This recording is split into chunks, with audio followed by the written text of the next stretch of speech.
Welcome back to another episode of A Taste of Fruition, hosted by yours truly, Nene Hooks, and brought to you by my wine tasting company, Melanated Sips. Today, I am joined by Candace Holyfield Parker, aka the six-figure spa chick, okay?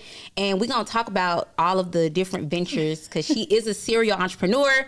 First of all, she's a mom, and we love that. It's Women's History Month, and so she works hard for the money, okay? Very hard. So thank you so much for coming to join me. Thank you. I love it. I'm excited because your story is truly inspiring. You are a truly inspiring person. Now, Candace is not only building $1 million spa owners and millionaire spa owners, but she's also building just millionaire business owners as a whole. And so a lot of people have a lot that they can learn from you. So we are going to get started. But first, I'm going to start with a quick Q&A. And the Q&A is going to kind of test your wine knowledge a little bit. Okay. But also kind of just help people get to know you as a person. I said it was round robin, but then I really read about what round robin is. And I was like, it's not round robin, so whatever, it's fine. Okay, so first, Candace, do you have a secret talent? No. You don't? There's no secret talent? No secret talent. Okay, good. Because I wasn't going to ask you to sing if you would have said you could sing. No. I think I'd be humming in the shower, though. Right. Now, you did say that you think you were a comedian in your other life. No, for sure. I was a comedian, and, like, I had to, like, own a club or something in my other life. A club, yeah. Because entrepreneurship had to be in there somewhere, period. Okay. If you could ask your future self one question today, what would that question be? Girl, why you choose them baby daddies? That's my, ooh, Lord. What were you thinking of? What was you thinking? Okay. Are you a wine drinker? I'm not. You're not a wine drinker. Uh-oh. I'm doing this for you today. Scale of 1 to Bordeaux, you are a 1. On the wine? Yeah. No, I like a 3. 3? Okay. So yeah, like a 3. Dib and dab sometimes. I just was at another wine tasting. Okay. And it was good. She was like, Candace, try this. I was like, it's good. Perfect. See, that's good. Because I didn't bring anything sweet today because we're going to really like get into it. I'm in alignment with you. Whatever you want to do. I'm getting some of my favorites. Okay. And then last question. Okay. If your house was on fire, right? And you have just enough time to run in and grab one thing. Your kids made it out. Your husband made it out. Everybody, all the loved ones, your pets. But you could only go grab one thing and you had enough time to do so. What would that one thing be? It's going to be my calendar. What? I'm so old school. I still write everything down. I have a calendar that fits, it fits in my purse. Yeah. It's my whole life. Shut up. Without that calendar, I don't, even though I have like my team and with my calendar, that's my life. Yeah. So you still pen to paper type of woman. I love that. Yeah. I like to kind of see stuff on paper too. I still write stuff down. My husband be like, use your notes on your phone. I just still write it down to this day. I don't know why. I need the pen to the paper. Okay, perfect. So we're going to go ahead and get started. Okay. So we're going to start with a Prosecco because if you watch my show, if you know, you know. Prosecco is my favorite sparkling wine. Notice I said sparkling wine. We don't call it champagne. Teach us something. Yes. So we don't call it champagne because champagne was made in the Champagne region of France. So this is Prosecco. I'm going to go to Paris in like a couple of weeks. Okay. So you can drink all of the champagne you want. I ain't going to drink no champagne while I'm over there. Why not? If I'm going to drink, I want to drink. Drink. Like, okay. you know. Casamigos. Yes. 1942, you know. Right. Well, this is a Prosecco. Okay. And it's an Italian sparkling wine. Let them hear the bubbles. Right. So before we jump right in, let's do a toast, and we are going to toast to one of your most recent accomplishments. Can you tell us something that you recently accomplished that you want to announce to us? Sunday, I got another proclamation from the city of Atlanta. Okay. I now have 3 of my very own days in the city of Atlanta. So March 11th is officially Candace Holyfield Parker Appreciation Day in honor of Women's Month. Yes, I love that. And I think when I covered the Spot Queen Expo in 2019, I got one. That was my first one. That was your first one. See, yeah. Yes. Look at God. Look how heavy your line and stuff. So that was my first one. It's good. You like it? It's good. Just on face. It's good. I like it. Perfect. Okay. So when I do Has anyone got tipsy on the show before? Yes. We always do. Yes. Okay. I'm just joking. But it don't even be tipsy. It'd be more like loosened up a little bit, Like you know. fun girl. Yeah. It's like girlfriends talking over wine. I love that. So what we were talking about is Candace does the Spa Queen Expo. And so the Black Spa Expo and the Spa Queen Expo, they're the same. So they just saying the umbrella name, the trademark is under Spa Queen Expo. We just call it Black Spa Expo. Okay. And I did, those of you who are listening, you got to have an umbrella name of your company. So I just can't say Black Spa Expo. I'm building businesses to sell them. So Spa Queen Expo is sellable. Not saying Black Spa Expo not sellable, but Spa Queen Expo is more sellable. Yeah. It's I get that. That makes sense. That make a whole lot of sense. Gym. Y'all heard that? That's a gym. Okay. And so a lot of times when we do our wine tastings, we like to kind of relate it back to some things about life. And one thing about your brand that I absolutely love is how transparent you are. Because there's so many times. First of all, let me just tell y'all, I click onto Candace's lives. Oh my gosh.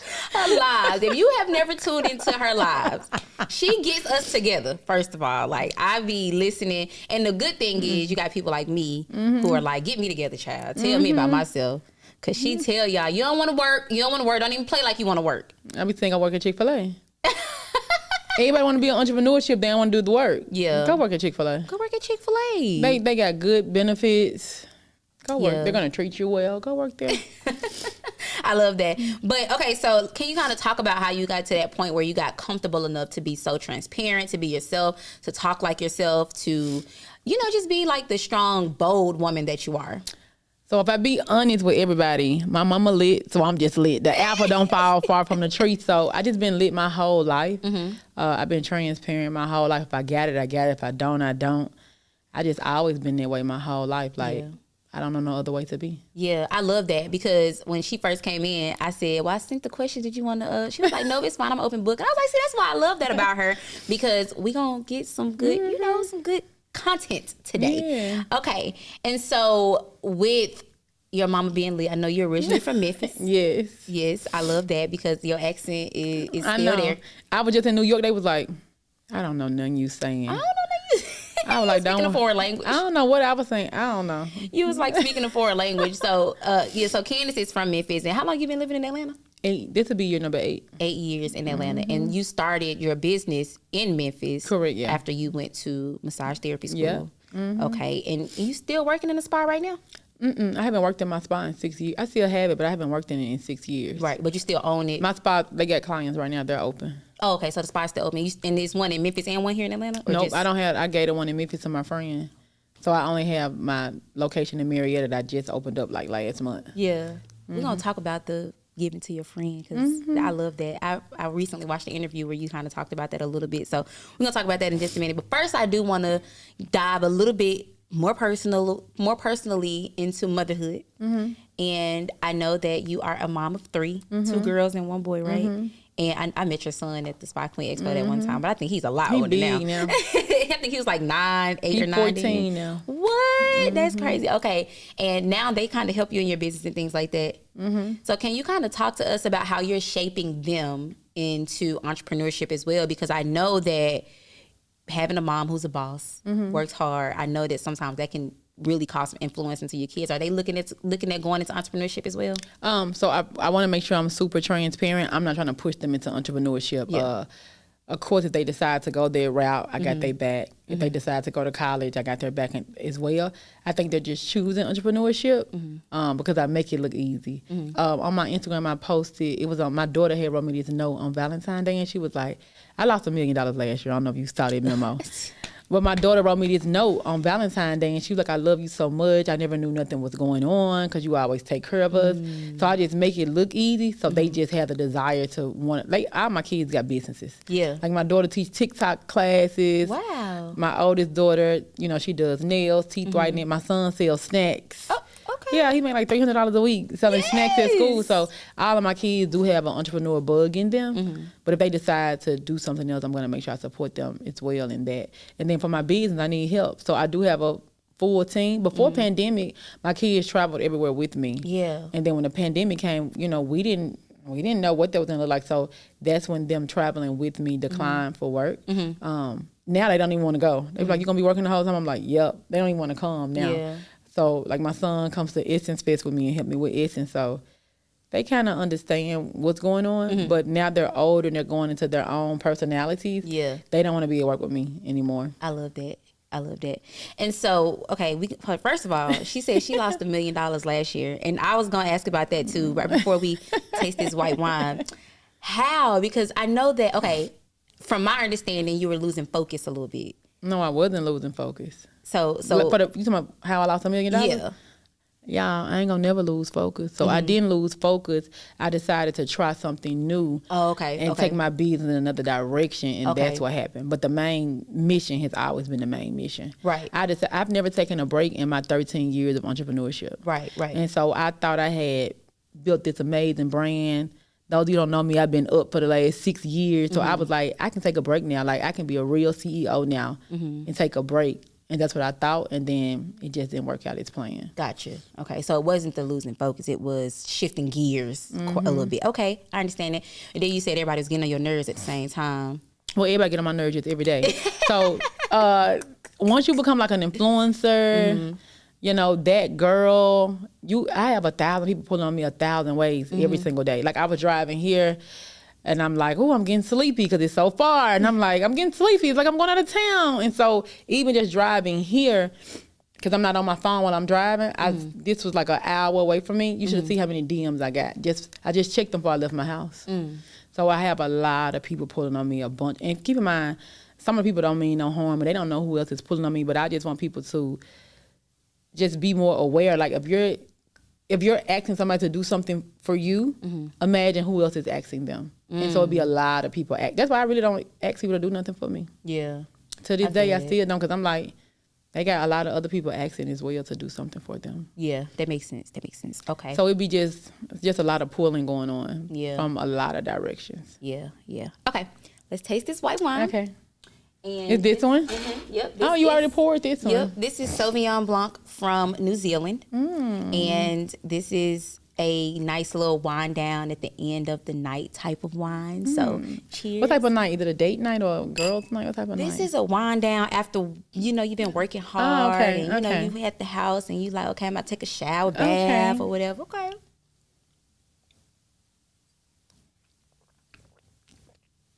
It's giving. What is giving? It's giving. Hold on. It's giving. Girl, you did a good job. You know when you drink to the end of the night, you gonna drink this because you did a good job. Right. For the day, so you taking you a little sippy sip. Yeah, and I'm telling you, I'm a person that's like, what does it pair well with? Not even just this food. This one kind of sweet. I thought you said you didn't bring nothing sweet. Well, yeah, so it's fruity. It's not really sweet. It's fruity because it's technically it ain't what dry. I thought it was gonna be. I thought it was gonna be like dry. Yeah, but it's not. Yeah. It's a good one. Yeah, this one. I like this one better than the first one. Yeah, this is one of my favorites. I love Sauvignon Blanc from New Zealand. And I didn't think I liked it. Yeah. So that's Sauvignon Blanc. You should definitely try that one. You can get it at your local Publix. That one is good. So I ain't gonna say their name yet because they need to sponsor me. So. Okay, so we are going to move on to rosé next. Okay, and I love rosé. You love rosé? That's good. This is a Pinot Noir rosé, so I hope that you love this one as much as you love the Senor Bessie and the Grenache grapes. But this one is a Pinot Noir rosé. So rosé gives me lover vibes, right? And it's funny because my husband's favorite wine is rosé as well. So let's kind of talk about that a little bit, marriage. Okay. How is that balancing marriage, motherhood, business? The people, is y'all ready? Are they ready? I don't think they're ready. This where the ish get real. This where the ish get real, everybody. Definitely been a hard battle. Definitely been a struggle. Because I was already in entrepreneurship. My husband wasn't an entrepreneur. I forced him into entrepreneur. And of course, he tried it because I'm his wife. Then he decided, hey, entrepreneurship is not for me. That was $40,000. He left our household a month because he decided entrepreneurship was not for him. So yeah, it's been a lot. Wow. And so he was a truck driver, right? But he worked for the city. Yeah. But I persuaded him to be an entrepreneur and be a truck driver. And he's not driving trucks anymore, right? He's still driving He's trucks. back to okay, because I know when you did the Girl Stop Playing podcast, I think he was like, I ain't driving trucks, and then Well, so he took I say a 6-month break to figure out what he want to do. But at that 6-month break time, there was $40,000 a month that didn't come into the household. So he was like, oh nah, this we got to go back. He was trying to figure out, like, hey, I want to be a man. Yeah. And what would that look like for me outside of entrepreneurship? Okay. So that was a hard balance, being with an alpha female, and then still trying to make sure I'm being a man. I am the king. I'm being respected. Yeah. I'm holding my weight. Yeah. So that was a 6-month battle. Yeah. How long have y'all been married now? This will be year 3, but this will be our 8th year together. Really? Yeah, I know. I love seeing when y'all on Instagram together and you be bothering him, because that's exactly what he be looking like. He's super laid back. We complete opposites. That's how I tell everybody. He's the yin to my yang, because chill. I'm lit. He's like chill. Yeah. Lord Jesus. But that's perfect though, because they say opposites attract like magnets. So that's one thing that we have a bunch of the same morals and values though, but like when it comes to like being lit, being outside, being on a camera, he don't want to do none of that. Yeah. Does he also kind of put him, because I know you also are in the trucking business as well. Well, I was only in it because he was in it. So I learned it because it was a family business. So I took classes, I got a mentorship just so I could know about it, you know, from my own point of view to help run the company pretty much. Yeah. And that's a gem as well, because your portfolio is so diversified, knowing that you also kind of, you know, dipped your hands into the trucking business. You still doing the Airbnb. Oh, yeah. I probably never stop doing Airbnb. I know, because I know you said it's more international right now. So, yeah. Yeah. I love that. So how did that happen? Because were you like traveling? You was like, I'm just gonna give me some houses out here. Or was it just like, I need to make some money? No. So I became super host from my actual real house that I was staying in. Oh, that was in 2018. And then I had got some Airbnbs in Atlantic Station. It was going good. And then the lease was up. I was like, I don't want these no more. It's not enough money for me. And then one of my homegirls posted a picture, and I was like, where you at? And she was like, I owe you a trip, because I had helped her make like $30,000 or something. So I owe you a trip. I'm going to bring you. So I was like, okay. So she brought me, and she was like, this is my vacation home. And I was like, how much it cost? So she was telling me how much it cost. I was like, I want one. And that's how I actually got into it. And then that's how I found out that you can just buy into a resort. You can buy into a property. You can buy into a hotel, you know, in all these other countries, and have you an Airbnb, vacation home, whatever you want it to be. Outside of timeshares and stuff, like people don't have to have a timeshare to do that. No, so keep in mind, and I know some people are still in timeshares, but they changed it. It's called Private Residence Club. Oh, okay. So it's not your old traditional timeshare that it used to be. Yeah. They changed it. Okay. And of course, you can like straight out buy a property out the country as well, but it's just a quicker, easier way to get into it, where you can just buy into something that's already, and they know you're going to do, so it's not illegal. Like in the United States, a lot of people are doing Airbnb illegally. Yeah, they just doing illegal. So over there, they know you're going to do Airbnb. They're giving you the rights to do Airbnb, so you can buy into it at whatever level you want, and of course, you can just straight up and buy an actual house that you own as well. Like you straight out bought it. So it's multiple ways you can do it.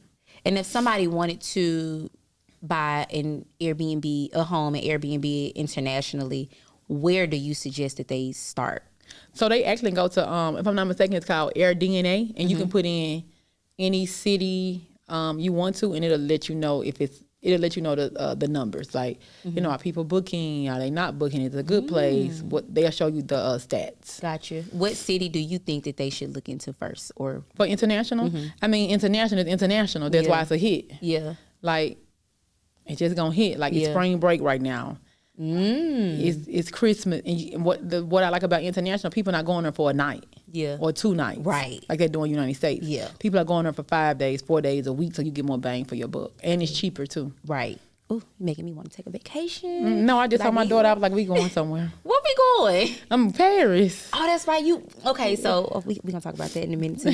And so, any advice for somebody who wants to be married and be an entrepreneur, or already married and looking into entrepreneurship, or, you know, one of them is an entrepreneur, one of them isn't? Do you have any advice for somebody like that? No, that's really good. So I know some of my, business associates, their husband don't believe in I know multiple people, right? They husband, they don't support them, they don't believe in it, they just don't. And then I know people who husbands do support them, but they husband may got a job. And I know people who both are entrepreneurs, and so it's an understanding there. So my advice would definitely just be communication. It took me almost 4 years to find out my husband didn't want to be an entrepreneur. Like, I didn't know that. Yeah. So I feel like if I would have created the safe space for him to tell me that 4 years ago, you know, he probably would have quit earlier and had another plan in place earlier. Because once he told me, he was just at the wit's end of it, and I had to, you know, put out that fire pretty much. Yeah, and that was a lot of money too. I mean, that was good money because some people dream about $40,000 a month. So I mean, trucking is a good business, guys. Right. But yeah, people, I would definitely just say communication, talking to each other. Hey, this is what I'm thinking about doing. What do you? Even my husband, he got ready to drive trucks, have his own trucking company. We talked about it. Like, he was like, "Hey, I'm gonna need a lot of help with the kids. You know, I won't be there a lot." So we had a whole conversation about it before he went out and was, you know, driving across the country. Nice. Okay. Rosé. Okay.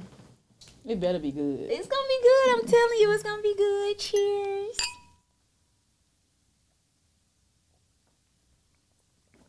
It's brute. Yeah, it's a little drier than you had expected. It's a little dry. Yeah, see, that's what I was saying. So this is a Pinot Noir rosé, and Pinot Noir is really my favorite grape. So, fun fact: Pinot Noir, the red Pinot Noir, and the Pinot Noir rosé, made with the same grapes. The only difference is the rosé doesn't come in contact with the stems and the skins for as long as the red grape does. So, that's why it's, you know, lightly colored. Exactly, and not as red as the Pinot Noir red wine that we would typically taste. So I love it. I love it. Two still my favorite. Two still your favorite? The white one. Okay. Oh Lord Jesus, well, you're gonna be hard on my little red that I brought. That you. red looks stiff. It look like it's gonna choke you right here. Yeah, it's bold like you. It look like I'm a baby on the inside. Right. I love that. I'm bold, but I'm a baby. And because our red wine that we're going to go into next is so bold, like you, like I just said, I do want to commend you for your strength. I know that when you were promoting your book recently, your ebook recently, you were... Which one? It was literally the 100 resources for $25. No, you were telling it was an ebook? Yeah, you were telling your story about, all I know is I had to feed 3 kids. Oh, Bitter Plus Broke Equal Boss. Yes. That's my first personal ebook from 2017. Yes. And so when you were kind of talking about that, all I could see was a strong woman. It reminded me of my own mama because, you know, in our community, being a mom and trying to kind of put your hands in different things, it's difficult. It's hard, especially when you already have the kids. Right. It's not like, oh, I'm having babies after I become a boss. I got to figure out how these kids going to eat while I'm pursuing something. And who going to take care of them? And who going to do it? Who going to watch them? Who going to do it? So when you are setting out to do these different things, because I know that a lot of times you're trying different ventures and things like that, how are you preparing yourself for these goals? Like, how are you setting these goals? Are you kind of just like seeing things, I want to try that? Or is it kind of like a thing where it's like, I got to talk to somebody? I know that it's a lot of ropes to jump through. No, that's amazing. That's a good question. It's so ironic. Another one of my homegirls, we were just at, we got the same coach, Maya Elias. Oh. And we was at her event, and my homegirl is about to do an event in Turks and Caicos, and she's fasting before her event.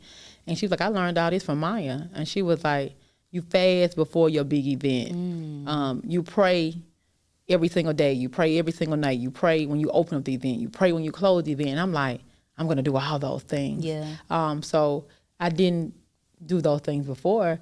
Before I would just put them on my calendar, plan it down to the T and pop it out. But now, since I have, you know, better friends, better wise counsel, I always do 24-hour water fasts, but I've never done them for like 3 days or 7 days.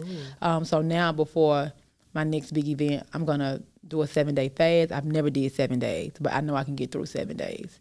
So I'm going to make sure I fast now. I have my prayer closet. I don't know if you saw my prayer closet. Yeah. Make sure I'm, you know, in my prayer closet more, praying more, just for every single thing that I need. Yeah. So those are things that I'm going to do, new things I'm going to do before I plan anything or do anything is do the fasting, because I think that's gonna make a big difference. Yeah, and we semi in a new year, and so we are closing out first quarter. Yes. So how are you doing with goal setting for second? I know for you is already playing last year. But how are you doing going into second quarter? No, I'm excited. I'm actually holding a Q2 planning session. I've been talking about it on my Instagram. So for Q2, and mind you, I lost $1 million. I didn't get back into the front of my business until February. So January, I still made money, but I didn't make how much I normally make. So February was my first month hitting my goal again. And now we're in March for me to hit the goal again. So Q2, I'm back to my big goals because I'm now at the mental capacity to do what's required to hit the goal. Right. Mental capacity. Did y'all hear that? Because sometimes we jump into these things where we are not at the mental capacity. We're going through depressions and midlife crises and things like that. And we jump into these businesses or jump into these ventures and we weren't ready mentally. We weren't ready. So. And then we find out what's required. I was just telling my daughter driving here, I was like, so many people quit entrepreneurship because when they see how hard it is, it's easy to quit. I said, those of us who are staying in it, we want it so bad that we won't quit. So it's a difference in that. It's a difference in that the person who thinks these two different ways as well. So that's super important too. Like, people got to know, hey, I really want this. I'm telling everybody up front, it's going to be a lot of work. It's not going to be what people think it's going to be. So when people don't know they're coming in, that's how they quit so easy and abandon the vision and abandon the dream. But you got people like me, 13 years in the game. I met you almost 5 years ago, and you're still here doing the same thing, just bigger and better. So, you know, we want it, and it takes some tenacity to make it happen. Do you love what you do? Like, is it a passion about? So before, you know, I was I've made my $1 million from coaching. I don't love that anymore. So when you said lose focus, I didn't lose focus. It was a matter of I said, let me put somebody else in charge because I'm not fulfilled in this category in my business. So I was trying to take my time to find out, hey, what's going to thrill me? What's going to, so I can do it amazing and not do it because I have to do it. And so I have always loved who I am and what I do. It's just a matter of that particular category, the coaching of my business, it doesn't do anything for me anymore. So now I'm moving on to other ventures and things to see if it's going to excite me and move me. And I think because that's another thing, another reason that some people quit as well is they're not pursuing the things that they are really passionate about. So it feels like too much work, right? And a lot of times when you are really passionate about it, because it doesn't feel like you're working, you know, it feels like you're doing something that you love, you're having fun. And you know what? I used to feel that way. Even I felt that way when I stopped doing massages. I was like, I don't like this no more. It's too much work. I'm tired. I'm not happy. And so I quit doing massage. I became 6-figure spot chick. And so now I'm 6-figure spot chick. And I'm like, this is too much work. I'm not happy. It's stressing me out. And now it's a matter of, hey, who am I about to come next? And so I'm just waiting for God to show me who I'm about to become. I'm waiting on him to show me my next blessing. And then I'm just going to run with it and go from there. So. I love that. I freaking love that. Like, that's amazing. Let's try this red wine. Okay. Speaking of what comes next. Yes. Red wine comes next, huh? Cheers. Ooh, I can smell it, y'all. Ooh, it smells like it's serious. This is a Cabernet Sauvignon from Lodi, California. I'm scared. You see how... It ain't that bad. It smells fruity though, right? No, it's strong. It smells like... Drink the whole bottle strong. Right. I know. I love me a good Cabernet though. It pairs... You eat red meat? It pairs really well with a good red meat. I told you. It got you. Right here. It really got me in the top of my mouth. So, in what ways are you kind of ensuring happiness for yourself? I love that. Or self-care. I know that that's a big thing right now. I know you said you soft life. No, I thought I was going to be in soft life. Girl, please. Oh. Let me keep it real, everybody. Oh, Lord. I thought I was stepping into soft life. And girl, God had it ain't soft yet. It's still hard. It's not soft yet. And as far as my happiness, I love food. I love to travel. I travel every single week still to this day.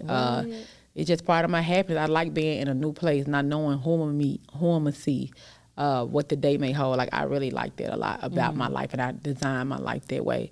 Though that makes me happy. Going to the spa. I love the spa, everybody. That's why I'm the #1 spa queen. So going to the spa really makes me happy. Eating good food really makes me happy. I love reading. But I would definitely say travel is probably at the top of the list. Like, that really, really makes me happy when I travel. You said you travel every week? For work though, for my business. Yeah, okay. But by default, because it's for my clients, by default I get to go somewhere different. In some of the places I've been before, but I get to go somewhere every week. Yeah, I know you were just in New York recently. I just did New York. I left New York. I just did an event at Dillard's for Women's Month in Memphis on Sunday. Okay. And then I'm here with you all this week. And then next week, I'm in town all week. Next week, look at God. Right. And then the next week, I'm supposed to go to Dallas, but I'm not gonna go to Dallas because I'm gonna go to New Orleans for Runner Brothers. Okay. And then I speak a lot of places too, so that affords me to travel like that as well. Okay. But yeah, we're gonna do New Orleans. We're doing Detroit. This all next month. New Orleans, Detroit, Philly, and Paris. I love it. Yes, come on, yeah. Paris. So before I let you go, okay. I know that you inspire so many people, not just spa owners, even though spa owners. Look, I got family members who are estheticians and stuff, and they're like, "Oh my God, Candace, gonna be on your show." I'm like, "Yeah, I love it." But you inspire business owners, you inspire 9-to-5 chicks and corporate America women and men as well. So, can you leave them with your best piece of advice that you were ever given for business or life? Oh, both. Okay. Okay. Both. I'm sure they could use both. Yeah. So everybody, I have gotten so much advice when it comes to business that has allowed me to create this business, create this lifestyle. My best advice I would give, and this is a new one. I've never said this one before. Don't do business with your friends. Ooh. Don't do. It might sound amazing. Y'all might love each other, but when you get to talking about millions of dollars and $1 million company, it can go left fast. Wow. And I had to learn it the hard way, and it's so unfortunate. So I would definitely say, don't do business with your friends. Life advice? So much life advice as well. I'm 40 plus years old, guys. So much. I used to say for life advice, if you don't work, you don't eat, you don't grind, you don't shine. Ooh. And that's from a rapper in Memphis. That's one of his songs, and I still would live by that for life advice because nowadays everybody wants something handed to them. Oh, you didn't answer my DM, girl. I don't gotta answer your DM, and so everybody think somebody owed them something. As adults, nobody owes us anything. Right. And so people have to know that nobody has to answer your DM. Nobody has to tell you anything. Nobody has to buy anything from your business. People are doing these things that they want to do them. So for life advice, you got to make sure you holding your own weight. Yeah. And at any moment you can't hold your own weight, you got to be able to call somebody and get a life jacket. Ooh. A lot of people are not making enough lifelines to even catch them if they're about to fall. And that's another reason why so many people get in so many bad situations. Right. Because I know you already let people know you got $1 billion network. So it's already up for you always. So I love that. Can you kind of let the people know what they need to do to ensure that they're keeping up with you? Yes. Follow you? Website, where can they find everything? Yes, I love it, guys. So I am 6-figure spot chick on every single platform, whether it's TikTok, Instagram, Facebook, YouTube, TikTok, on every single platform. And I go live every day. So, if you guys got some business questions, come on over to my live. You know what? I used to go live every day. And now I'm so busy. I never thought I would get too busy to go live. Yeah. So I've been slipping on the lives. I apologize. Yeah. But I'm going to be over there. I'll be over there a week. So Instagram. At least once a week. You got to check out. I would say at least about 3. 3 times a week? Okay. I've been doing at least about 3, but I never thought I would just get so busy where I don't have time to do live. Right. And you still getting folks together on live, child. I be getting myself together. Yeah, see, I love that. I don't discriminate against the people. Right. Nobody. Me, nobody. I be like, it sound like my mama is so crazy. But thank you all so much for tuning in. Thank you so much for sitting down with me, Mrs. Parker. And I look forward to everything that you have going on. And I will be at the Spa Expo this year. Yeah, we're doing it. I wasn't doing it in person, but now I am. Really? Okay. Perfect. Because I'm going to be in attendance. And y'all make sure when she dropped that info, y'all grab y'all tickets as well. And thank you so much for tuning in. Bye.